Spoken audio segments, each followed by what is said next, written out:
I've been a paramedic in Albuquerque, New Mexico for nearly 5 years. I've seen a lot in that time. Crashes, overdoses, shootings. But nothing could have prepared me for what happened to me last summer. It changed everything I thought I understood about life and death. My name is Daniel. I'm 29 years old, and it started with an accident. Not someone else's, mine. We were responding to a late-night call on Interstate 40, a multi-car pileup just outside the city. I was in the back of the ambulance prepping gear, and my partner, Leah, was driving. Out of nowhere, a semi-truck lost control on the icy highway. It slammed into us at over 60 miles an hour. I remember the sound first. Metal folding in on itself. Glass exploding. Then nothing. No pain. No sound. Just blackness. But I wasn't unconscious. I was somewhere. I remember floating. Not like flying, but being weightless and calm in warm water. All around me was this strange gray mist, soft and endless. I couldn't move, couldn't speak, but I didn't feel fear. Not at first. Then I heard it. A voice. No, a whisper. Right behind me. Right next to my ear. "You're not supposed to be here." I turned, without moving, like my mind turned, not my body. There was something behind me, a figure, tall, thin, and wrong. Its limbs were slightly too long. Its face is featureless. No eyes, no mouth, just smooth, pale skin. Still, I wasn't scared. Not until it leaned in and whispered again, clearer this time. "Go back, before they take notice." Then everything went cold. And I mean freezing. That warmth?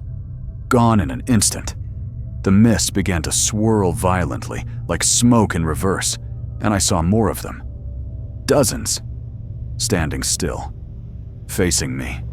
Like mannequins lining up for a show. In a way that I can't explain, I knew they weren't human. That they wanted me to stay. That I shouldn't have seen them. Then, I felt it. A jolt. Pain exploded through my chest, and I woke up on a stretcher, soaked in blood. Leah screaming over me, paramedics working on my chest. I had flatlined for nearly 3 minutes. I should have died, but I didn't. At first, I chalked it up to trauma, hallucination, near-death brain chemistry. But then things started to happen. Small things. The first night I got home from the hospital, my hallway light flickered 3 times when I stepped inside. No big deal, right? But it kept happening. Always 3 times. Always when I was alone. Then came the shadows. I'd be brushing my teeth and see someone standing in the reflection behind me. Gone when I turned. Footsteps at night. Doors unlocking themselves. And the whispers. "You weren't supposed to come back." I tried ignoring it. Told myself it was PTSD, stress, anything. But one night, I came home and found muddy footprints leading from my front door to my bedroom. Human footprints, but barefoot. I live alone. I checked every inch of the apartment. Nothing. No one. Except my bedroom closet was wide open. Inside was a note. Old, yellowed paper with a single sentence. "They see you now." I quit my job after that. Leah told me I needed therapy. I agreed. I started seeing Dr. Marcus, a psychiatrist who'd worked with trauma victims and veterans. I told him everything. The accident, the whispers, the shadows. He didn't laugh. He didn't roll his eyes. Instead, he leaned back in his chair and asked, "Have you ever heard of threshold syndrome?" I hadn't. He explained it like this. There are some near-death experiences where people don't fully come back. They bring something with them. Or worse, they're noticed by things from the other side. "Sometimes," he said, It's like shining a light into a dark room. You might not see anything, but something might see you. I stopped sleeping after that. About 2 weeks later, I got a call from Leah. She'd started experiencing things too. Whispers in her house, cold air pockets, a shadowy figure standing by her window at night. She'd been there when I died. She was there when I came back. They saw her too. We agreed to meet at her place. Safety in numbers, right? That night, we tried to act normal. We had pizza, watched dumb TV, and tried to laugh about it. But the air in her apartment felt heavy, like being watched by something that hated you. Around midnight, the power went out. Pitch black. Then the whispering started. All around us. We couldn't see anything, but we could feel them. Moving. Closer. I grabbed Leah's hand and yelled, "Run!" We bolted out the door, no shoes, no coats, into the freezing night. We didn't stop running until we reached the gas station a mile away. The clerk looked at us like we were crazy, but we stayed there until sunrise. That was 6 months ago. I moved cities, new number, new apartment, new life. But the shadows followed. They're quieter now, less active. But every so often, I still wake up to cold air and a faint whisper. You're on borrowed time. I haven't heard from Leah since last month. Her last message just said, "Don't answer knocks after midnight, no matter what voice you hear." I know how crazy this sounds, but if you've ever been close to death, really close, maybe you understand. Sometimes when you die, you don't come back alone. Before we dive into the next story, if you're here for the first time, please consider subscribing to our channel and clicking the bell icon so you won't miss any of our upcoming stories. Your support truly encourages us and helps this channel continue to grow. And don't forget to share these stories with your friends and family. Thank you.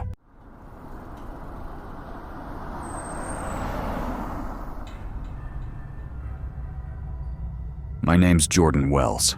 I'm 31 and work as a night security guard at a private art museum in Denver, Colorado. Quiet job, mostly. Long hours, but peaceful. Perfect for someone who enjoys solitude. I spend most nights doing rounds, checking cameras, and sipping bad coffee under dim fluorescent lights. Nothing about my life was inspiring until last winter, when I died. Just for a minute. But it was enough to change everything. It happened on an icy January night. I was on shift as usual. Around 3 a.m., I was walking down the lower-level storage hallway, where they keep the rarely displayed art, when I slipped on a patch of water near the boiler room. The next thing I knew, I hit the back of my head, really hard, and everything went black. I was found unconscious almost an hour later by a maintenance guy doing an early round. They said I'd stopped breathing. EMTs had to revive me. Technically, my heart stopped for nearly 90 seconds. That was enough to be pronounced clinically dead. When I woke up in the hospital, there was a ringing in my ears and a pounding headache. But something else was off. I couldn't put it into words at first. Everything felt heavy. Thicker somehow. Like the air itself had weight. And then the real weirdness began. I took a week off to recover.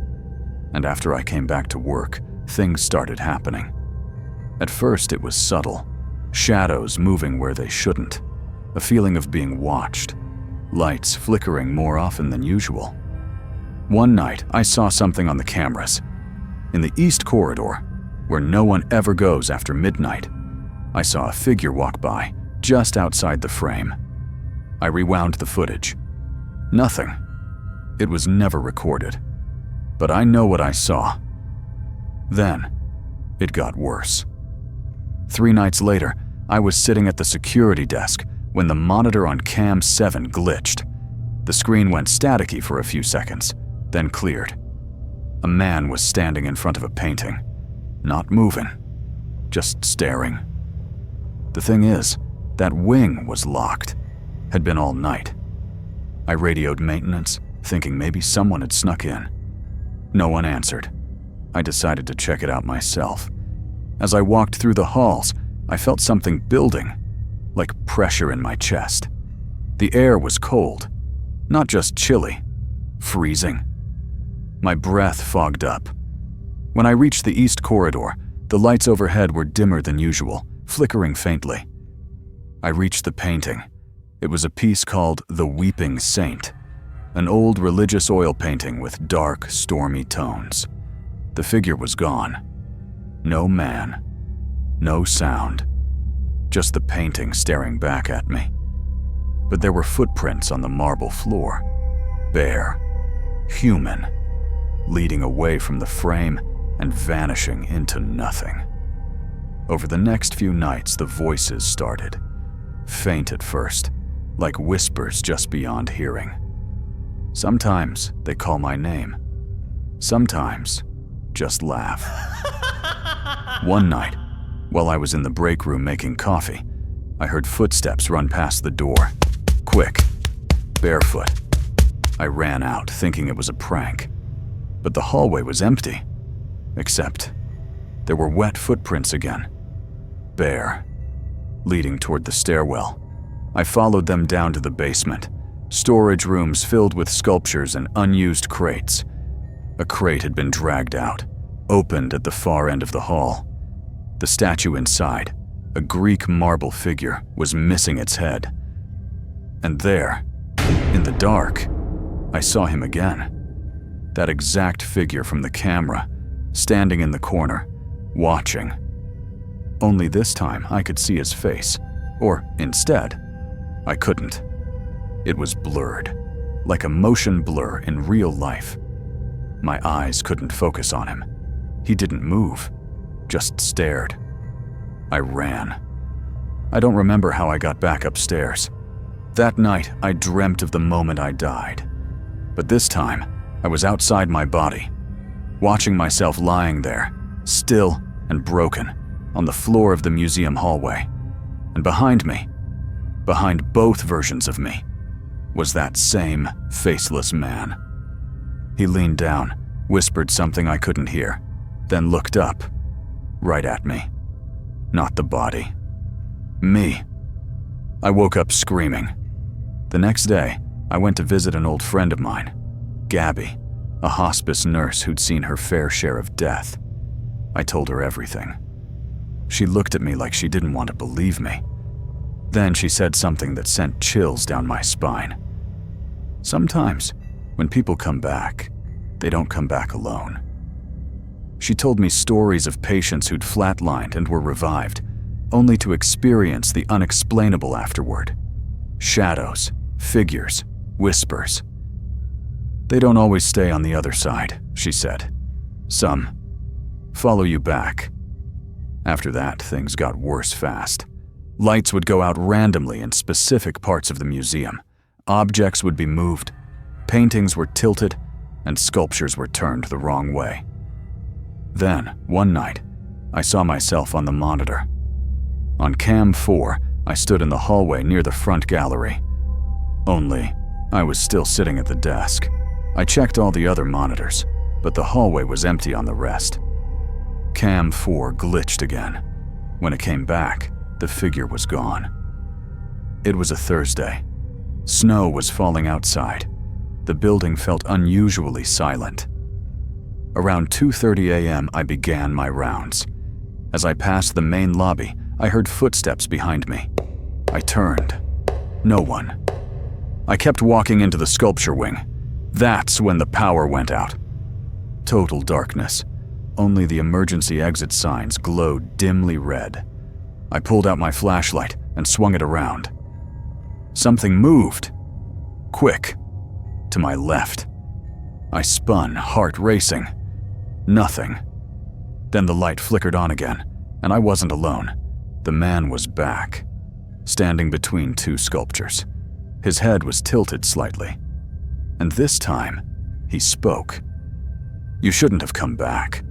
His voice was like 1,000 whispers at once. I dropped my flashlight.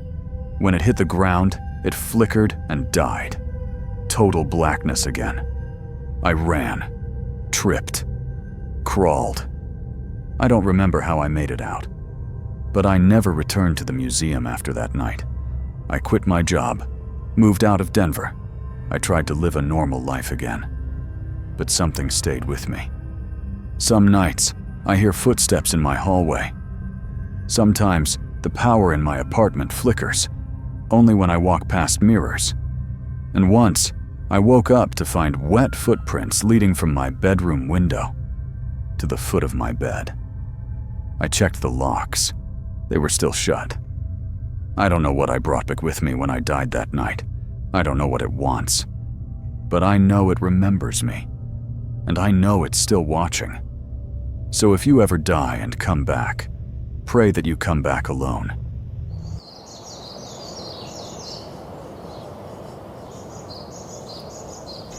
I work as an outdoor survival instructor in northern Wisconsin and am relatively healthy. I've always had this quiet confidence that I could handle anything life throws at me. But nothing prepared me for what happened last winter. I'm Ethan, I'm 29, and it started with what was supposed to be a relaxing weekend at Lake Winoka, a remote glacial lake tucked deep in the woods, about 3 hours from town. My friend Seth invited a few of us to his family's old cabin, a place we hadn't visited since college. He said the lake had frozen over, and we could do some ice fishing, drink, catch up, and disconnect for a while. There were 5 of us: Seth, me, our friend Nick, who brought his girlfriend Carla, and James, the quiet guy who'd recently come back from working overseas. We hadn't been together in the same room in years, so spending a weekend off the grid sounded perfect. We got to the cabin just before dusk. Snow lined the narrow road leading up to the place, and the tall pines surrounding the lake made it feel like a little lost world. The lake was vast and perfectly still, frozen solid under a thin sheet of white. The cabin had no Wi-Fi, signal, or electricity, just a generator rattling like it was from another era. Inside, it was cozy: wood walls, a brick fireplace, and a dusty collection of old board games from the 90s. We cooked up some chili, had drinks, and told stories, the usual. But I'll skip ahead, because none of that matters now. The next morning, we went out onto the frozen lake. The cold was biting, and the ice looked deceptively thin in certain spots, but Seth swore it was solid. It's been frozen for weeks. I checked the depth myself, Seth said, hammering a hole through the ice with a spud bar. He was right. It held. We spent most of that day outside, bundled in layers, standing around our little ice holes like cavemen, watching for fish. But the sky began to darken quicker than we expected, and the air suddenly turned from biting to bitter. That's when we decided to call it a day. Except, I dropped my phone. It slipped out of my coat pocket when I crouched to grab a tackle box. I watched slowly as it bounced once, then slid across the slick surface toward a cluster of thin-looking ice about 15 feet away. I was an idiot. I didn't even hesitate. I jogged after it, ignoring Seth yelling, "Ethan, wait!" I reached the phone just as it hit a patch of duller ice. I bent down to grab it. Then everything happened at once. A loud crack, a shiver under my boots. Then the ice gave way. I plunged straight into the lake. I remember the shock of the water hitting my skin. It was like being punched in the chest by a truck. The cold was so complete that it knocked the air out of me. The hole above me was small, a jagged circle of white light that quickly became darker as I thrashed. My limbs locked up almost immediately. It was like my body had forgotten how to move. The cold swallowed every thought, every instinct. I couldn't tell which way was up. I remember seeing shadows under the ice, like movement, but I couldn't process what I was looking at. Then it got quiet. I remember that clearly. The panic faded. The struggle stopped. And for a second I felt okay. Peaceful. Like I could let go. That's when I saw him. A man. Underwater. He was right in front of me. His face pale, his eyes wide and glassy, hair floating around his head like black seaweed. His arms were outstretched, as if he wanted to grab me. He didn't blink, didn't move, just hovered in the water, staring. Then his mouth opened, and I swear I heard his voice, not in my ears, but in my head. "Let me go. You have to let me go." They pulled me out seconds later. Nick had tied a rope to his waist and dove in after me. He saved my life. I came to the snowy shore, coughing up water and gasping for air, my whole body trembling like I'd been hit with 1,000 volts. But I didn't say a word about what I saw. Not then. Because how do you explain something like that? I didn't talk about the man I saw under the ice. Not to Nick, not to Seth, not to anyone. We left the lake that afternoon. Seth said I needed to get warm, maybe even go to a hospital, but I insisted I was fine. I just didn't want to be near that place anymore. The silence in the trees and the lake felt off. It felt like it was still watching me. For the next few days, I tried to shake the experience off, told myself it was a hallucination, a result of oxygen deprivation, the cold, near-death trauma. But the image of that man, his pale face, those dead eyes, stayed with me like frostbite in my mind. And then the dreams started. Every night, I'd find myself back under the ice, not falling, not drowning, waking up there, surrounded by black water, with no hole to climb out of. I'd feel the pressure building in my chest, the weight of the lake above me, and then I'd see him. That same man, always there, always staring, and always whispering. "Let me go." But sometimes the dream changed. Sometimes I was the one staring back. One morning, I woke up with my pillow soaked, not with sweat, but water. My clothes were damp, my hands were ice cold. At first I thought maybe I sleepwalked, maybe spilled something in my sleep. But then things got worse. A week after the trip, I returned to teaching a winter survival course in the woods just west of Baraboo. It was a small group, just 5 people. But on the second day, one of my students, a woman named Dana, asked me something odd. "Did you go for a swim last night?" I frowned. "What do you mean?" "I woke up to use the bathroom. I saw someone walking out of the trees near the lake. Thought it might be you, but I figured it was just a dream." I hadn't left my tent. I knew that for sure. But later, I found footprints outside. Bare ones, leading toward the frozen lake and disappearing at the edge. I didn't sleep that night.